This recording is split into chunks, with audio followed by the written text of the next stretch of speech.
Welcome back in live to another episode of Rock Boys Football. Today we are going over the LSU Tigers as we continue our team previews heading into the 2021 season.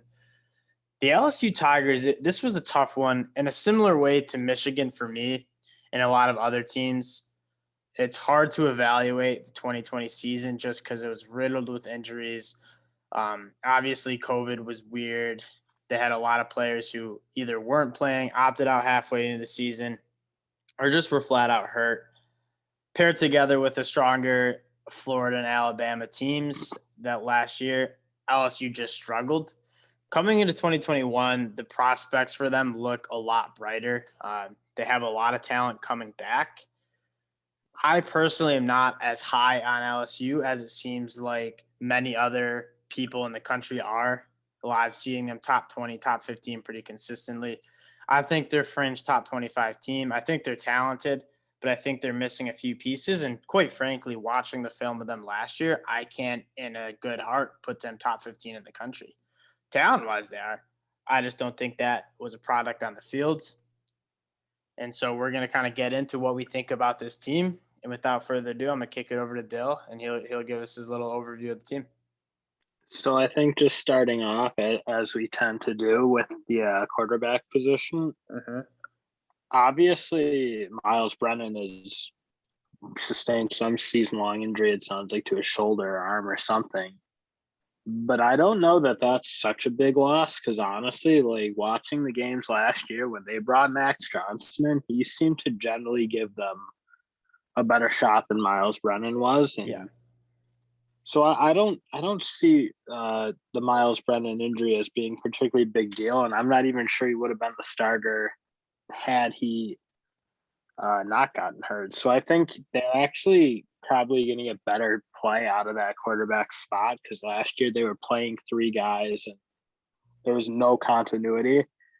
So that just makes it hard to get steady play out of your quarterback when you're rotating like they were and just generally being out of sorts. So that seems to be a positive development for them, that they're pretty much going to have one guy and he is going to be the guy throughout fall camp and into the season. So I think that might help them.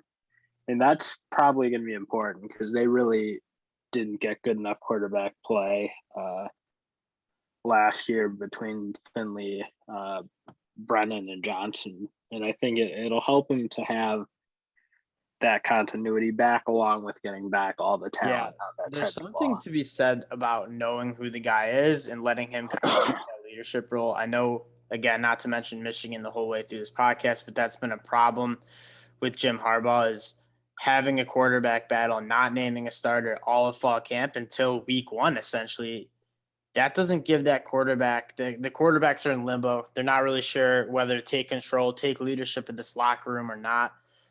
And I think that's been a problem. I also think splitting those reps in fall camp, those are valuable reps for guys, and splitting them up and giving wide receivers different types of quarterbacks and balls to look at all fall camp. I think it's tough. I think the only problem with Miles Brennan getting hurt, and the reason I push back against the idea that they necessarily get better, is just because your depth is depleted. TJ Finley's obviously transferred. And so your only guy on scholarship, I believe, is Garrett Newsmere, who's that true freshman guy. So, I mean, knock on wood, anything happens to Max Johnson, who does like to use his feet a lot. You're throwing in a true freshman who definitely might not be ready to take the helm. And so that depth is a problem. But other than that, I do think Max Johnson was the guy. I think we probably would have saw him start. I thought he was the better quarterback. He looked very good against Florida to close out the season. And so I think that's who they would have rolled with anyways. Obviously, unfortunate for Miles Brennan, kind of a senior who's been there for a while. But I don't think the Tigers, if Max Johnson can stay healthy, will be hurt too bad by it.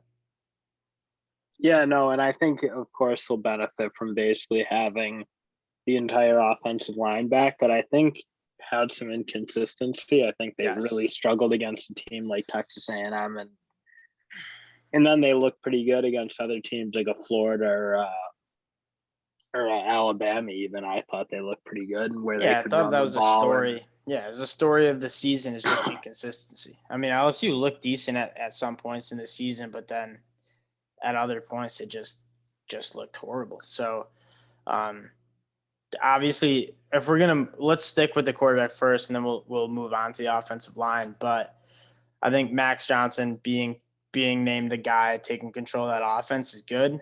We can move on to the running backs now.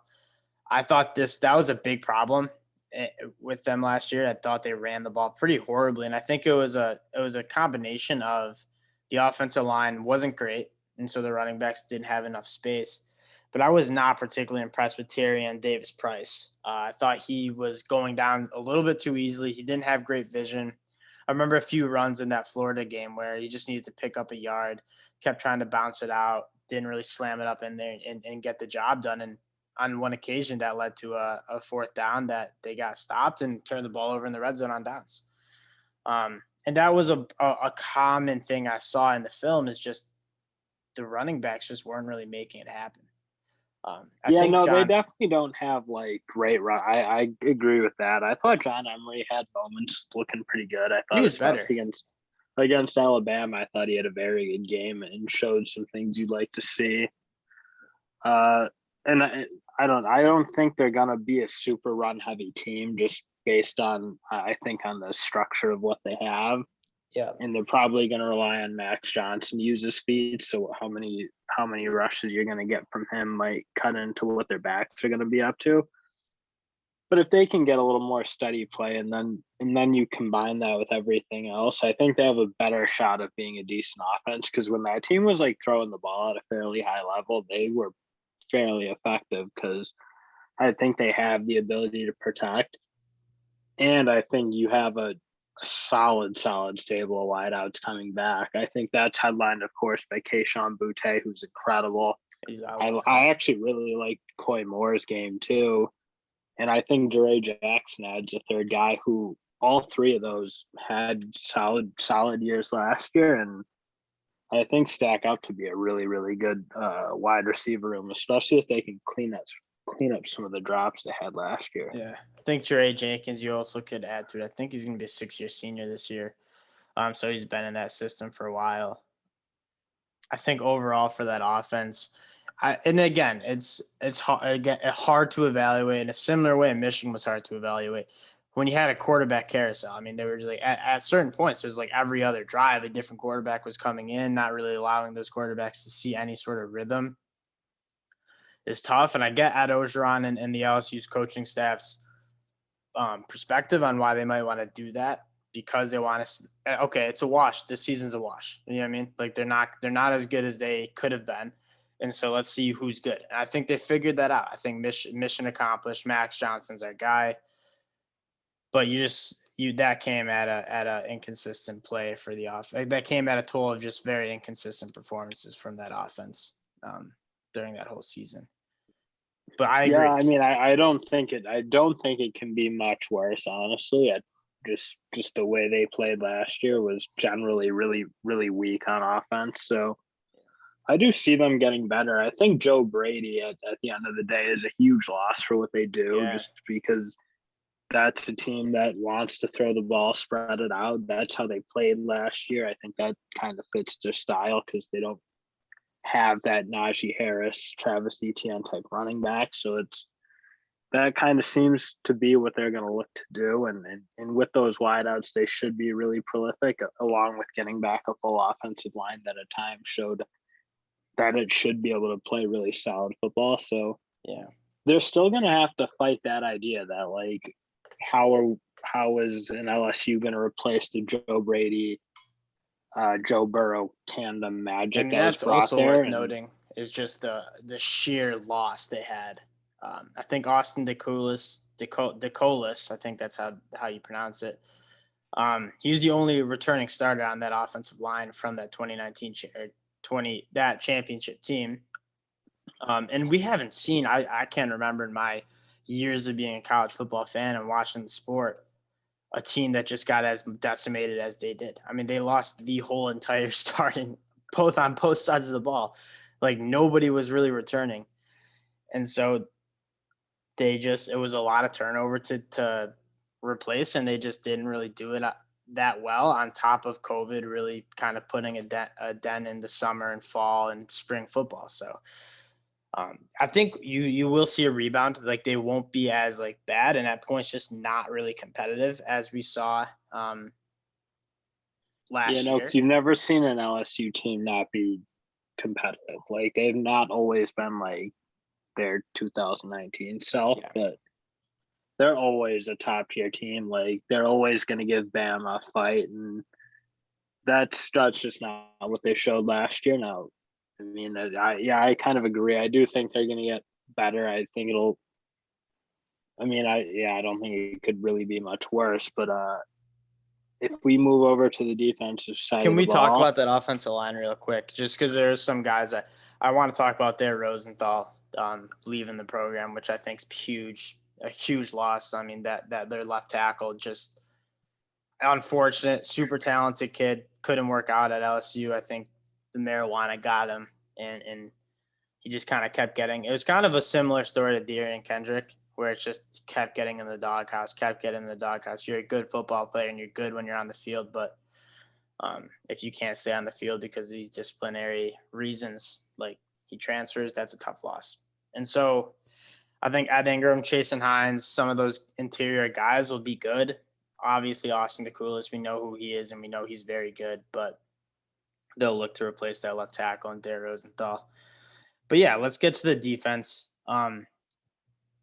This defense, I think, super talented. I mean, this team in general is talented. They've recruited top 5 in the country pretty much every year for the last 5 years. So they're a very talented team. Starting up front, I love Glenn Logan inside. I think I was just reading before we got on that he's been banged up. He's had ankle problems. Those crept up on him in fall camp, and he's expected to miss some serious time. But when they get him back, he'll be ready to go, and I'm confident he'll be a good performer for them. What else did you see kind of on the film on that defense front? So I don't know exactly what you saw on that defensive line, but I thought they generally very much struggled at both dealing with run and pass. I think the defensive tackle situation, I think, is like they're not particularly athletic guys, and I didn't find them to be disruptive players either. So I think you're losing something from what traditionally you've had at LSU, which is just a set of really athletic defensive linemen. And then I don't think you had anyone on the edge who was consistently getting after quarterbacks. I actually thought BJ Ojulari was the best one. I liked his game. I thought he actually has a solid pass rush game, unlike Ali Gay and Andre Anthony. And so I don't know that I thought personally that unit's going to have to be far better than what it was last year, because they really got lit up in the air basically against everybody, and that includes some bad teams like Mississippi State and Auburn. You're giving up the yards they're giving up against teams like that, which really weren't great teams. Auburn in particular, giving up 48 to them is inexcusable. So for me, that unit, I think you got to hope, yes, they're getting all 4 of them back, including Ojulari, or plus Ojulari, I should say. Now, hopefully you can get a little bit more from that group, especially in the pass rush game, because I think they're going to need it based on how they played defensively last year. Yeah, moving on to I think I agree. I mean, this defense just wasn't that great in general the whole season. I'm looking at their games, and obviously good performance against Vanderbilt, only giving up 7, but they gave up 44 to not a very good Mississippi State team, 45 to a Missouri team that was all right, but 45 is a lot. 24 to a South Carolina team that stunk. So Vanderbilt and South Carolina, they held to under 25, but I mean, those teams were the gutter of the SEC. They gave up 48 to Auburn. They gave up 24 to Arkansas. They had a good showing against Texas A&M, only giving up 20, and then obviously gave up some points to Baylor. That was a weird, mucky game. That was a weird game. And just there was no flow on either team. It was a bizarre game, but I mean, their offense was so horrifically bad in that game. So obviously the score didn't look good, but those linebackers, I think I'm excited for Mike Jones Jr. Coming from Clemson. What it sounds like is Mike Jones Jr. wants to play more of a traditional linebacker spot. I'm seeing guys like Devin White, Patrick Queen come out of LSU and become Devin White more just a all-pro linebacker at the next level. I think Mike Jones Jr. kind of wants to follow that lineage. LSU gives him a little bit better of an opportunity to play that. Mike Jones Jr. was kind of flexed out because James Skalski was kind of playing that traditional middle linebacker. So Mike Jones Jr. is coming in. I think I'm excited for him. Navante Strong coming in from JUCO, he's solid, and then Damone Clark. I thought that was a solid. I think those are some solid returners. Obviously, they lose Jabril Cox, who I didn't think was that good last year. I think Jabril Cox is really good when he was kind of in space and outside of the tackle box. He doesn't attack the line though, so it's hard to be a good linebacker when you're kind of a passive player, which I think he mostly was. I think again, coming from FCS football, like jumping right into the SEC, like the game moves fast. Guys are faster, guys are stronger. Definitely an adjustment period, but I thought in general he just wasn't great at getting to the ball carrier. He just was kind of getting lost in the traffic, not being where he needed to be. I don't think it was any athletic problem. I just don't think he was seeing the game that well and that quickly. And I understand why he might not have been. But still losing him hurts. I don't mean to say that doesn't hurt because it does. But I think Mike Jones Jr. is going to come in and be just as good as he might have. I wouldn't sleep on Micah Bakersville either, because he was kind of the guy last year who actually he played a lot of snaps, and I thought 55 tackles, 4.5 TFLs. I mean, he was a really solid player. So it seems like they kind of have three guys you can be very confident in can play at the FBS level, and by Bakersfield, Jones, and Damone Clark. And then, I mean, who knows what you're going to get out of Navante Q Strong. I mean, he's, of course, a massive recruit coming out of the JUCO ranks. So it's like you might have four. And I think what you really get is particularly like very athletic guys. Like Micah Bakersville is not a power thumper type linebacker. He's a spacey guy. So it's like you got guys, you can probably play the three of them at the same time, depending on the look and the downs. So you might have a really strong set of linebackers out of LSU.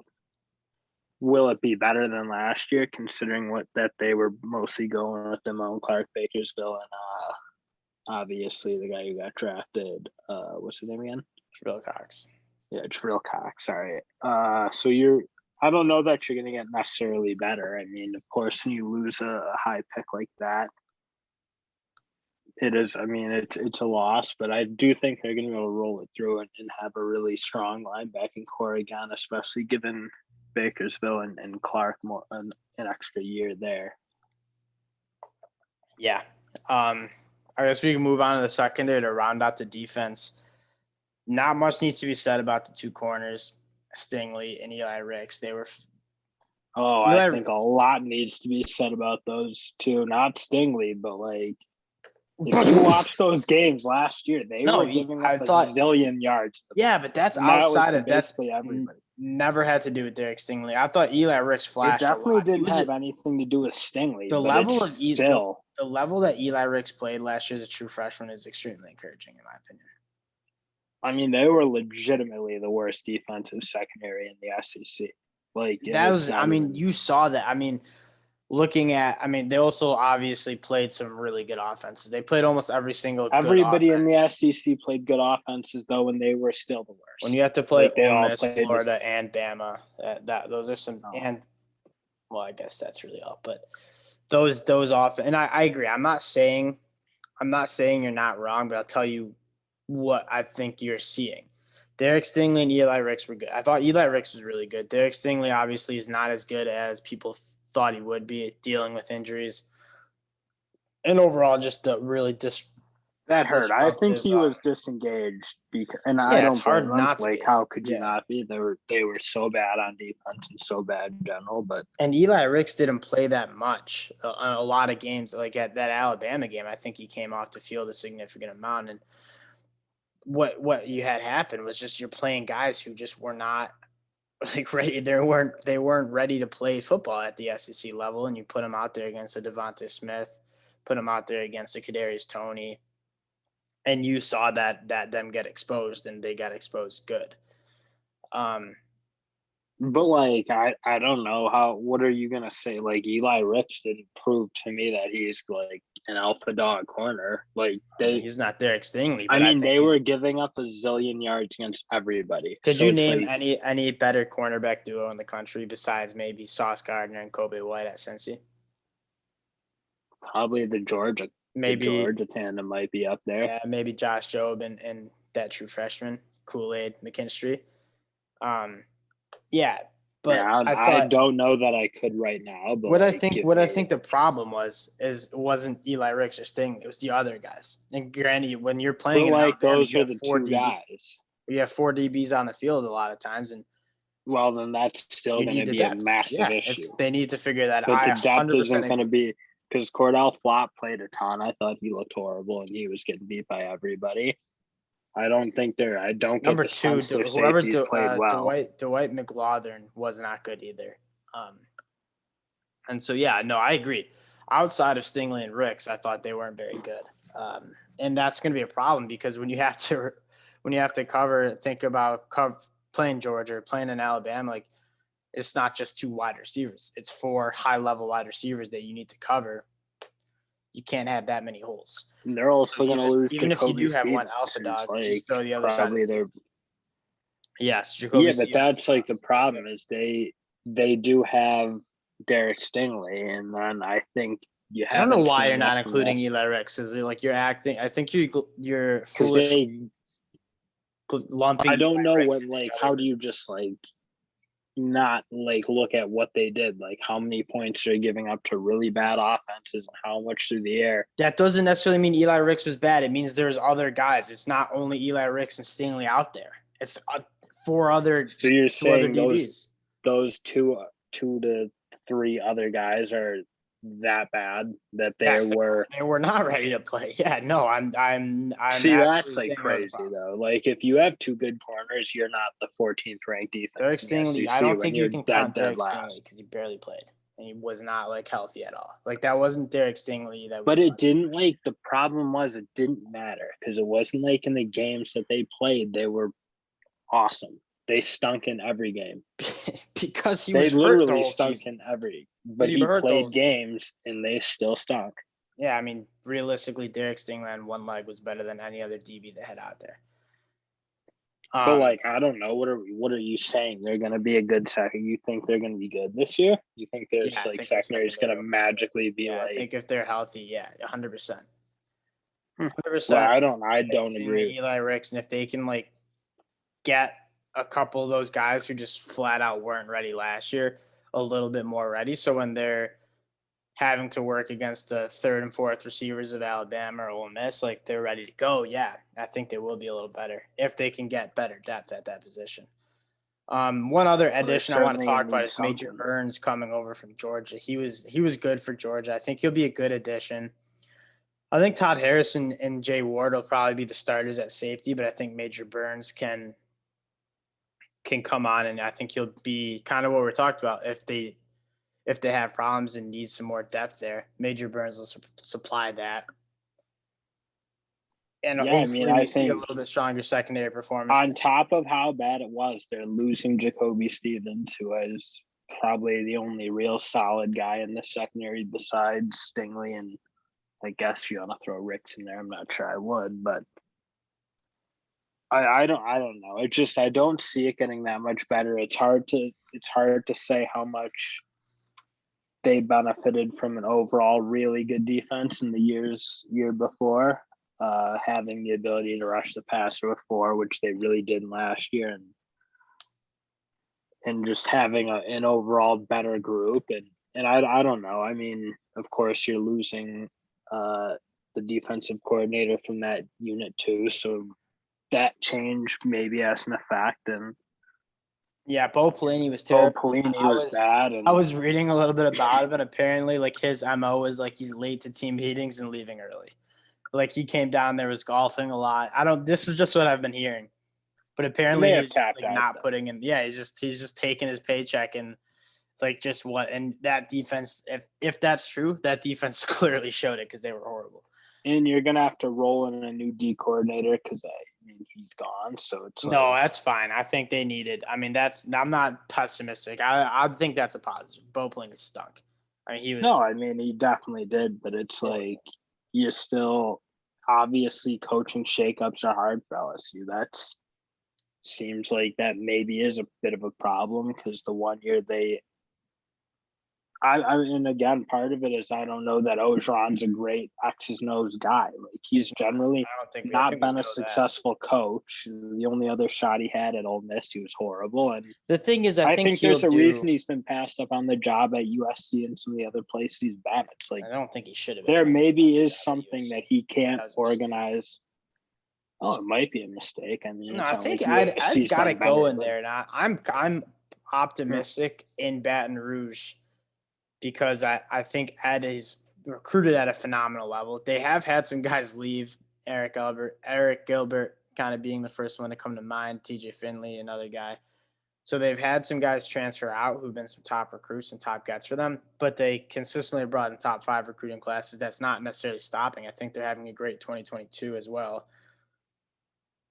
And so I'm very optimistic on them moving forward. I think we just saw an unprecedented amount of turnover coming from one season. My thought on the whole thing is that, like, I'm not sold that Ed Orgeron is a great head coach and will be a program builder. I think he had one incredible year. I think every other year he kind of had Bo Pelini type teams, like Nebraska Bo Pelini, where they're winning 9 games, they're competitive, but that's what they are. They're not Alabama, they're not Clemson, and but I don't even think they're very close to that personally. He's 45. He's 45-14 at LSU in the SEC, playing in the toughest conference in the country. Like that's nothing to shake your head about. He's coming off of. He is a 9-win coach. That's probably dude. What he you is. Can't. You think Nick Saban's grow on trees, buddy? Like you can't. It's like you're like bragging on him. Well, like, what are we talking? I'm not saying he's. Where do you think LSU's going to be? I'm not saying he's Dabo Swinney. What is LSU going to be then in your mind?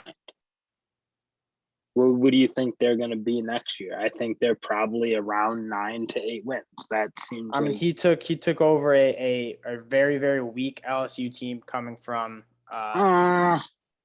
Les Miles had that team kind of in the dumps. They were just kind of stagnant. They weren't bad though. I mean, he took them to the national title in like 2015. 2016, he goes top. He gets as high as top 5. In 2017, he gets as high as 12. 2018, he goes as high as 4, and then that's what Ed's been. That's what Ed's been besides 2019, though, where they caught lightning in a bottle. Yeah, top 15. And we'll see if he can roll it through and keep it going. But I think he will. I think what LSU is going to be is they're not going to be a generally finish in the top 10 type team. I think what you said, you hit the nail on the head where it's like, yeah, Ed's not the best X's and O's guy. I don't think, quite frankly, I don't think a lot of the head coaches are the best X's and O's. That's why you delegate it to coordinators. That's why you see some defensive coordinators and offense coordinators be really, really good at being an offensive coordinator, but not necessarily being the best leader among men. I think Ed's a really good leader. I think he recruits really well. The two probably most important jobs you can have as a head coach. And as long as you surround yourself with good coordinators, which he clearly didn't last year. He had Joe Brady the year before and did really well. But then Todd Aranda, he couldn't replace those two, and he faltered. I think also we're being a little hard on when you lose that many guys. No, but I don't think it's being that hard because, like, I don't think there's ever years you should be getting boat raced like that by an Auburn who just had to fire their coach, losing to a Mississippi State who was very uncompetitive for most of the year and losing to a Missouri that was solid but not great. I think we were in such an unprecedented year. It's like being super unfair about it. Like, but I'm also being hard on the fact that he wasn't particularly good before 2019. They weren't a great team. They were a good team. You're acting like they were particularly good. I think we saw that though. Like Dabo didn't immediately take over and just like he started winning natty titles and winning ACCs. Like it doesn't take like 2 or 3. It just doesn't happen. Dabo also took over like a legit losing team.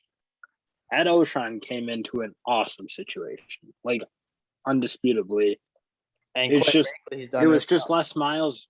No, he's kept it being. I think he's taken a slight step back from what Les Miles did, but I mean, he's not elevated. That's for sure. He's I don't know. definitely not made it better. You're not gonna catch me being too hard on Ed Ogeron after one down year. I see It's what you not mean. one down year. You're acting like the other, like they were awesome in like All 17, right, 18, we're all gonna that. have to just disagree on this. I I respect your guess. opinion. I really do think you're wrong. It's sad to see. Whatever. It's sad to see just kind of not understanding football, thinking, you kind of remind me of our friend. Let's just use his last name, Singer. Just thinking like you're just gonna win natty titles every year, and like it's just sad. It's just Well, I don't know what we're talking like LSU is going to be. I think and they're he's going to living be in a lunacy probably. world, and I feel bad He's for the probably listeners going to having to hear be. this. He's probably going to be number 4 in the SEC. I think they're going to be comparable to Ole Miss. That's what I see them. They're All right, going to let's be get to the about. picks. Let's get to the picks. I'm done negotiating with stupidity like this. No, it's Um, not. But let's look at the wins losses. I'll give you the you want me to run it down the line? I know yeah. I'll what run it the down. I win. think Their they win beat total's 8. No, don't tell me now. Don't tell me now. Just we'll do like what we did. UCLA win. Well, I think that's tough. I don't think it'll be an easy game because I'm high on UCLA, but I think they win. Then you really think UCLA sucks? Then No, I mean you do. If you think UCLA is a game that they shouldn't walk through pretty good, then you think they're bad. And you're contradicting your whole Ed Ogeron's really good coach. no. We'll see this year. We'll see this year for sure. And you might be right. We'll see. McNeese State win 2-0. Central Michigan win. Mississippi State win. Auburn. They just got smoked by them last year. Auburn, I'm not very high on. I'm gonna give them the win. This is very optimistic for LSU though. At Kentucky's a win, but again, that's tough. I think they could lose to Kentucky a million That's times. 100%. 100%. I just said that. Florida's probably a loss. I don't think they have a shot. I think in Oxford, I think they might lose that game too. I just don't know if LSU will be able to score at will against them, and Ole Miss is definitely going to put up points. Dude, Ole Miss is so frustrating because like their offense is literally, if they have a serviceable defense, they could be for national title. But we'll see. Yeah. At Alabama's a loss. Arkansas's a win. University of Louisiana Monroe's a win. A&M's a loss. So I have them going 1, 2, 3, 4, 5, 6, 7, 8. I have them going 8-4. Yeah. What is the win right total? at their win total's 8, as I said. And I don't think The win total's what? There. The win total's what? 8. I capped it perfectly? I mean, I guess, but that's irrelevant because you're giving them wins that they're not going to hit. But would you give out the under? No, I wouldn't give the under, but I think they look like they're going to be in the 7 win 7 range to 9 because I do think they're going to get upset by somebody, and I don't even know that if they beat Mississippi State, Auburn, and Kentucky, if they swept that, which you gave them, I'd be stunned. Yes, I think they can beat all 3 of those teams. Mississippi State, I really am not high on that team. Well, we'll see. They did beat Auburn. I'm not high on. Kentucky, I'm high on. Will Levis, man. Will Levis. I don't care what you think about his size, but he'll be better than Will Levis. Will Levis. Dude, if you don't think those 3 can all beat LSU, you're crazy. I don't think Mississippi State can. I think Auburn and Kentucky. If you're telling me to gun to head pick Auburn and Kentucky, nuts that Mississippi State can't beat them. They beat them last year. Yeah, I think you're. And again, LSU's just bringing back the same team.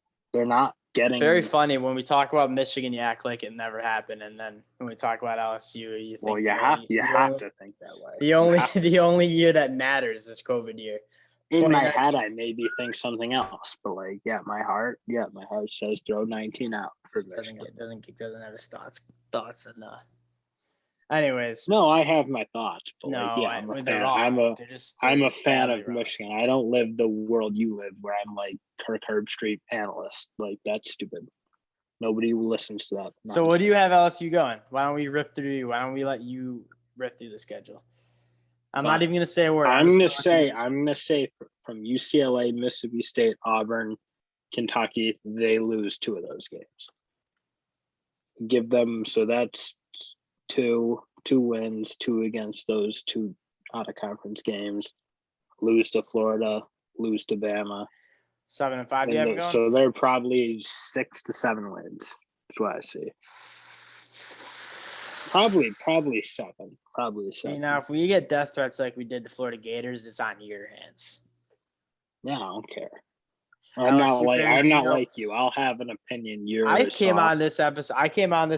You're like you're milk toast. Like, I could see that. Like I came on this episode thinking I was low on LSU.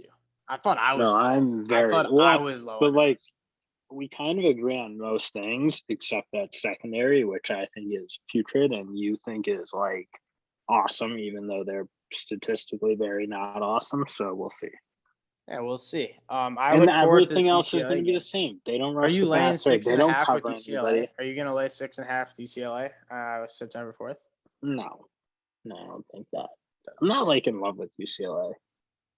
I also see like games where LSU just doesn't score enough, and I don't think they're going to stop many teams. So, all right.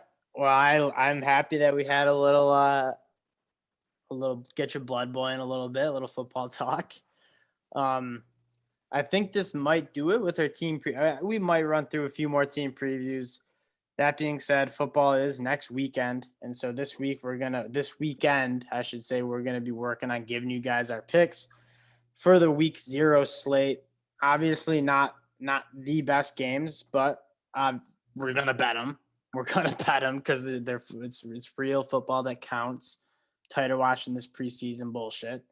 Week 1's awesome though. Week 1, boys and girls, both listeners. Week 1 is going to be so fun. I mean, we might have 6 picks for you guys plus a parlay. We're going to be shooting. We're shooting darts at the board all day Saturday. So follow the Twitter because we're going to be giving live scores. We're going to be giving live commentary. We're going to be stacking dough, making money. Week 0, though, we're still going to give you picks. We got Nebraska, Illinois, UConn, Fresno State, Hawaii, UCLA, UTEP, New Mexico.